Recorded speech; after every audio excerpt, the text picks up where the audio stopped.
So here I have crocheted one of the legs of the bear, and now we're going to crochet the second leg.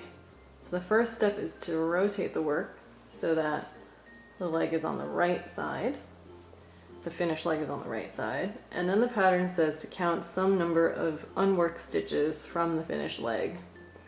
So this means that you're going to look for what's the first stitch on the side of the body that's closest to you, where there is not already a stitch into it.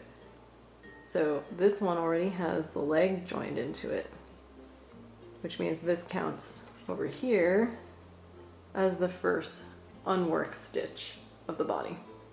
But before we get too deep into counting, let's make a slip knot and put it onto our hook, because that is the first step of a slip stitch join. And because the pattern says we're going to use this yarn tail to whip stitch the gap in between the legs closed, we're going to leave, like, let's say a foot of yarn tail, so you have enough yarn to be able to do that. So let's make a slip knot, put it on the hook, and don't make this slip knot too tight, because then it's going to make it really difficult to pull the yarn through the hook later. Alright, so for this pattern in particular, it says to put the hook into the 9th unworked stitch from the finished leg. So therefore, if this is number 1, because again you can see over here that the leg has been joined to the stitch, this is the first unworked stitch then. 1, 2, 3, 4, 5, 6, 7, 8, 9. Here's 9.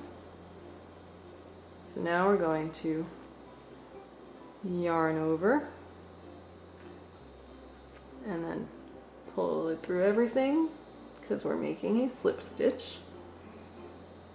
And then the pattern says to do a single crochet stitch in the same stitch where you just did the slip stitch join. So put the hook right back into the same stitch and do a single crochet stitch here.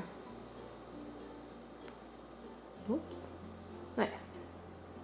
Alright, so remember, you need to leave this yarn tail alone, because we're going to use it to whip stitch the gap closed.